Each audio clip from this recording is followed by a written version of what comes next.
Did you know having fewer than five bank issued credit cards could be the reason why you have a very thin credit profile and you're missing out on funding opportunities? This could also be the reason why you're getting denied for funding and you're getting very low amounts of limits. In this video, I'm going to be giving you five proven steps for you to speed run the growth of your credit profile so that you can get the maximized amount of funding for your business. And stick to the end of this video, and I'm going to be giving you three credit hacks for you to accelerate the growth of your credit profile. Let's go. So, step one, this is going to be what we talked about before of having the goal of at least five bank issued credit cards. This is because banks favor applicants with at least five bank issued credit cards from banks like Chase, Bank of America, Wells Fargo, for example, because it also demonstrates experience in handling your credit well with the big banks. It also demonstrates discipline with handling your money and your credit. For example, I have a client who has over five credit cards that are over 5 years of average age, but he was denied for funding due to lack of age and too few revolving accounts. This is because most of his cards were store issued credit cards. And the newer FICO scoring models like the FICO 10 does not place strength on store cards. This is why we have to have bank issued credit cards. So like we mentioned before, we want to avoid store cards and low quality fintech cards as well. And why do we want to do this? It's like we mentioned before, they do not report on your FICO score. So getting these cards are not only damaging your credit, but it's not reporting to your credit as well. So in other words, this is going to be a waste of an inquiry, and often store cards and low quality fintech cards, they do give you a very low amount of limits. So it's not only not reporting, but it also gives you very low amounts of limits to add to your strength of your credit card.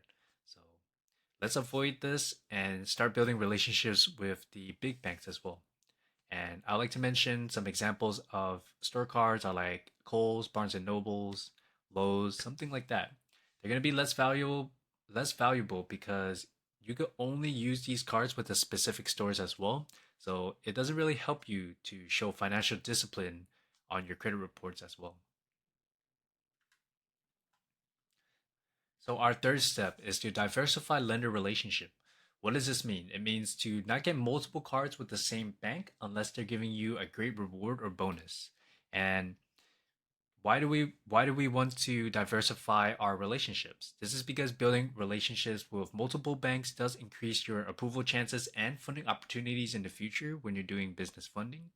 So let's say, for example, we have three banks: Chase, Wells Fargo, Bank of America. What we want to do is we want to get one card with each bank instead of getting three cards with one bank with three hard inquiries. So this will help us diversify our relationship with three different banks and help us in the future when we're getting business funding. So our next step is authorized users are not enough. So having authorized users, they do boost your score artificially, but they don't strengthen your profile for lenders. Meaning when the underwriters are going through your credit profile, they do see that it's a authorized user account and it's not a revolving account. It's not a primary trade line for yourself. So we want to have a primary trade line just for our own name. So having a strong credit profile, it requires a solid foundation of primary trade lines. Having authorized users, it only artificially helps you out. So our last step, this is going to be comparable credit. And why does it matter?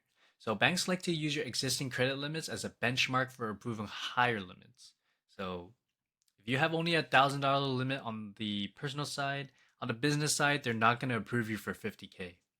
So banks like to approve you 2 to 3 times of your personal side to your business side. So for a good rule of thumb is we want to aim to have at least one credit card with at least a 10,000 to 25,000 limit from the five credit cards that we're going to get with the big banks. All right, so this is going to be our hacks. And our first hack, this is going to be the Discover card hack. So Discover offers a soft pull credit line increase every 30 days. So what does a soft pull mean? It means it's not going to pull your credit. It's not going to give you a hard pull. And so you can do this every 30 days. And in about 6 months, you should have at least a $10,000 limit. So this is going to be able to fast track your credit growth. So our second hack is requesting a soft pull credit line increase every 6 months from our the banks that we have already. So What we could do is we could call our banks in the back of your card and we could ask them, hey, I would like to request a credit line increase, but is it going to be a soft pull? This is going to be very key. Make sure that it's going to be a soft pull. And we want to regularly request a credit line increase from our lenders every 6 months. This is going to be able to strengthen our credit profile without affecting our credit score.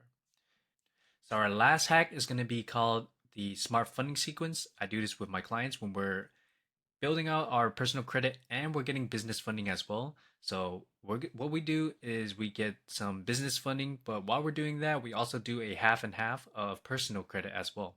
So that way, in about 6 months to a year, they're able to get even more business credit funding when their personal credit is a little bit built out as well in about 6 to 12 months. So we're able to not only get some business capital right from the bat, right from the get go, but we're also able to build our credit profile for our future funding needs. All right, to recap, our main priority is to acquire 5 bank issued credit cards. That's going to be your main priority. We want to avoid low limit cards from fintechs, store cards, and also getting multiple credit cards from the same institution. We also want to focus on lenders giving you high limits, strong rewards. We want to request we want to regularly request soft pull credit limit increases.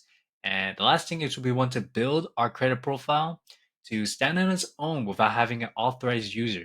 And as always, my done with you one-on-one help to secure 0% business funding up to 250K is going to be in the description below. And this is CashflowChes. I'll catch you in the next one.